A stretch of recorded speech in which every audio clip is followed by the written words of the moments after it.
Salam alaikum, salut à tous.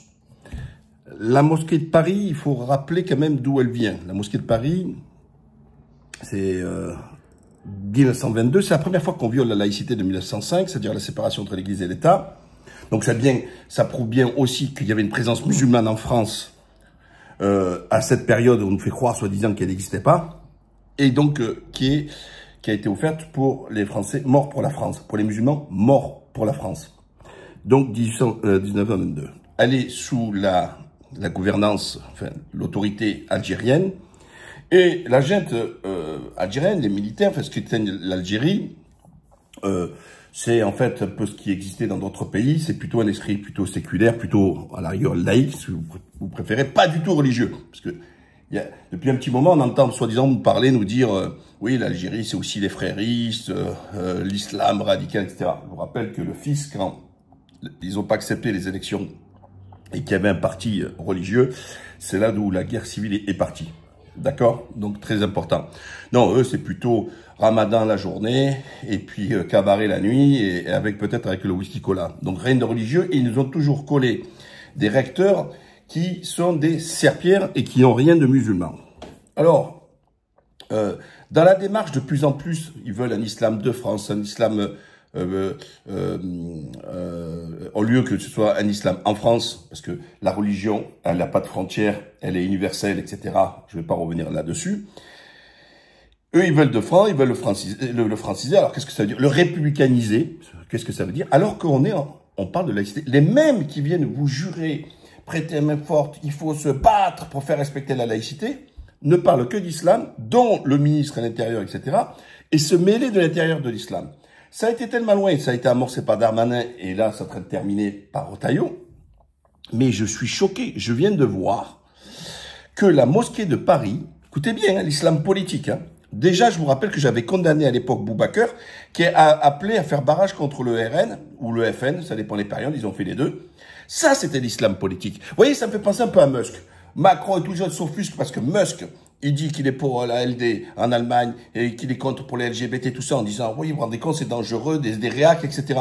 Mais celui qui a engendré tout ça au départ, c'est Soros, avec le wokisme, avec l'absence de frontières, etc. Alors quand, c'est toujours pareil, ça venait par des gens de la gauche, tout ça, etc., qui déversent des milliards là-dedans dans le wokisme et compagnie, aucun souci. Quand c'est Musk, sur une autre version beaucoup plus conservatrice, là c'est un danger. Vous voyez, d'un côté c'est l'émancipation, de l'autre côté le danger, ouais, selon le prisme.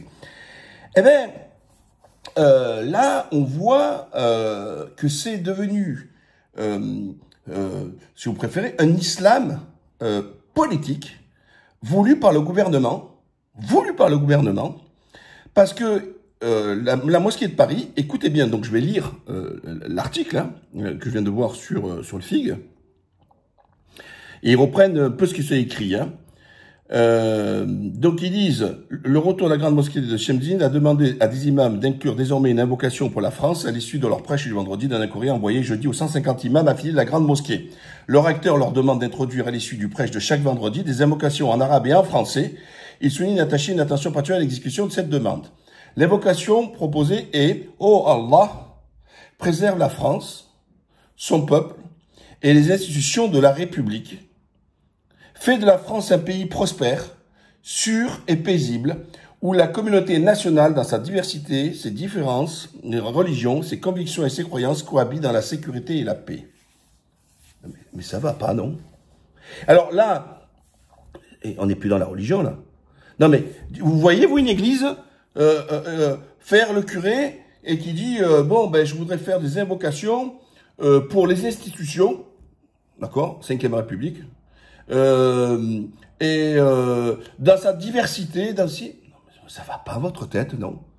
Donc alors attends, après on peut demander ce qu'on veut à Dieu. Alors c'est sûr que les non-croyants vont pas me capter, ils vont dire moi tu pars en vrille, je vois pas qu'est-ce qu'il y a de mal de dire cela, parce que vous n'êtes pas dans le fait religieux.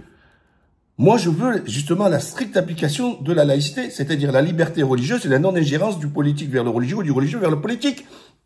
On nous fait croire que le religieux, l'islam politique, tout ça, sans savoir le siège social, qui est les dirigeants, etc., et quelles sont leurs motivations, qui nous disent et que ça viendrait d'ailleurs, alors qu'il n'y a aucun pays ça n'existe pas, hein, ça n'existe pas, d'accord, et qui disent, alors que c'est eux qui passent leur temps à qualifier, à dire oh attendez, nous on connaît le Coran, ça c'est pas dans le Coran, nous on n'en veut pas, ça c'est bon, ça c'est pas bon, à s'occuper du Coran. C'est pas aux politiques à s'occuper du religieux.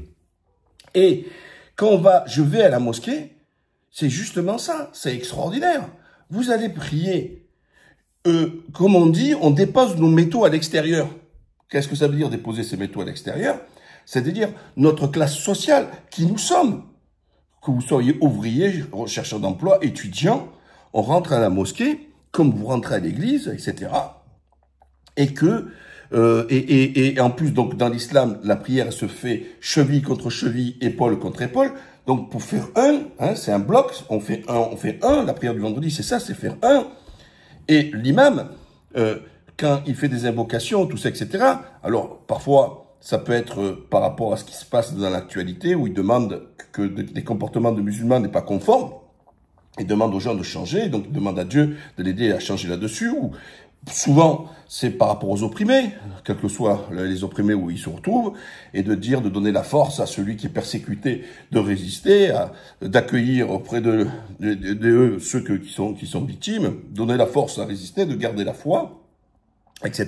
Bref, mais dire de préserver son peuple et les institutions de la République.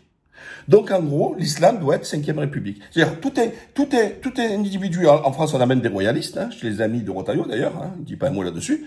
Donc, on a le droit de souhaiter le royalisme. On a le droit de penser, comme beaucoup maintenant, ils veulent la révision de la 5e, une 6e République. Certains sont attachés, ils trouvent que la 4e, alors le top, il y en a, leur rêve, c'était la 3e République, puisque c'était l'ère coloniale, et c'est là où il y a eu la laïcité. Bref. Et là, il demande aux musulmans de prier pour conserver la 5e République. Ben oui, c'est ça. Ben oui. Fait de la France un pays prospère, sûr et paisible à la communauté nationale, dans sa diversité, préserve son peuple et les institutions de la République. C'est ça. Mais quel rapport avec la choucroute, quoi?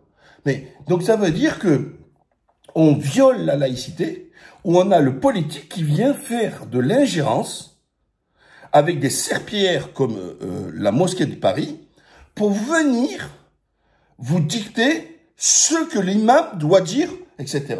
Mais ça va pas la tête. Mais moi, je peux pas prier derrière ces gens-là. Moi, je vous dis, boycottez. N'allez pas prier derrière quelqu'un qui vient, etc. Non, mais bientôt, ils vont nous faire quoi? Juste avant de faire la prière, chanter les Marseillaises? Non, mais attendez. Mais justement, appliquons la laïcité. Ça a rien à faire là-dedans. Mais strictement rien à faire. Mais je vois pas ce que vient faire la République et ses institutions, c'est-à-dire tout le reste, etc., là-dedans. Qu'on souhaite le meilleur pour les Français, le meilleur pour la France. Oui, ça va de soi. Franchement, ça me dérange pas. Mais des institutions, mais qu'est-ce qu'elles viennent faire les institutions? Là, c'est de l'islam politique. Parce qu'à partir du moment où on salue, on prend position sur les institutions, c'est tout faux. Pour moi, on viole déjà la laïcité. Mais encore une fois, comme je vous disais pour l'histoire de Soros et de Musk, quand la mosquée de Paris, elle appelle à voter pour tous contre le RN ou tous contre le FN, c'est bon. Par contre, si c'est Musk, c'est pas bon. Et là, c'est exactement la même chose. On a la mosquée de Paris qui nous fait de l'islam politique, alors qu'ils nous parlent toujours d'islam politique. Et là, ils sont en train de faire de la politique. Et alors là, ils les érigent en disant, mais c'est extraordinaire. C'est fabuleux. Même le Figaro le salue. C'est ça. Mais c'est pas possible. Mais jusqu'à où vous allez aller dans le bidouillage pour essayer de faire en sorte que l'islam ne soit plus l'islam, que les musulmans ne soient plus musulmans, pour devenir, pour pratiquer un islam que vous appelez éclairé, républicain, de nos institutions et de trucs. Mais ça va pas la tronche. Donc, à un moment donné, je veux dire, les musulmans, il faudra vous réveiller, là. Là, c'est comment ça, là? C'est qu'on désosse, on dénature, on veut que, c'est de l'ingérence, c'est vraiment de l'ingérence. Et je vous rappelle que le recteur de la mosquée de Paris, la Chemdin, qui est un avocat, il n'est pas imam, hein. Il n'est pas imam, hein, comme Boubacar avant, il n'est pas imam, hein. Il est rien du tout, hein. Il est salarié, tout son oseille, il fait un peu de la représentation, etc. Mais moi, je mets en garde ces imams-là, parce qu'ils parlent de 150 imams affiliés à la Grande Mosquée de Paris. Ne tombez pas dans ce panneau-là, hein. Oh, vous vous rendez compte? Vous n'êtes pas là. C'est pas à eux à dicter tout ça. C'est pas à eux à dicter comment vous dire, les droits, les invocations, etc. Parce que, encore une fois, les invocations, c'est la liberté de l'imam en fonction de ce qu'il a observé, de l'actualité, etc. S'il y a des gens qui sont malades, s'il y a je sais pas moi, voilà, une maladie qui circule, par exemple, tu dis qu'il y a des gens de plus en plus, par exemple, la grippe, là, elle tourne, faire des doigts, voilà, que Dieu préserve ceux qui, face à la maladie, de pouvoir, de lutter, etc., d'avoir un bon rétablissement, ça, ok, très bien. Mais c'est pas fait, quel que soit l'État, mais attention, ce que je vous dis là, c'est valable dans n'importe quel pays musulman, je ne veux pas que l'imam se permette de venir nous parler de politique à l'intérieur. Je viens en Turquie, hors de question, je vois de la politique à l'intérieur. Et croyez-moi, ils font très attention à ça. La politique n'a rien à faire à l'intérieur, ni de la mosquée, ni de l'église, ou de la synagogue, ce que vous voulez, etc. Donc tout cela, ceux qui viennent vous parler d'islam politique, ce sont eux. Ce sont les politiques qui veulent s'occuper d'islam et qui veulent transformer l'islam à leur propre, à inventer leur propre récit de la religion. Ils veulent faire leur propre Coran. Ça passera pas. Ça passera pas.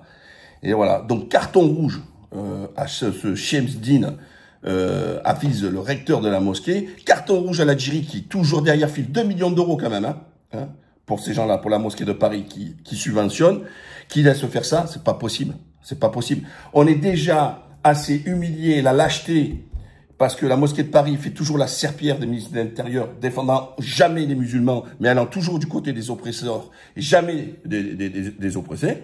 Mais en plus, arriver et de faire ça, franchement, voilà, vous voyez, c'est la preuve même que l'Algérie, les dirigeants algériens n'ont rien de musulman. N'oubliez pas, partagez, likez, et à la prochaine. Et abonnez-vous.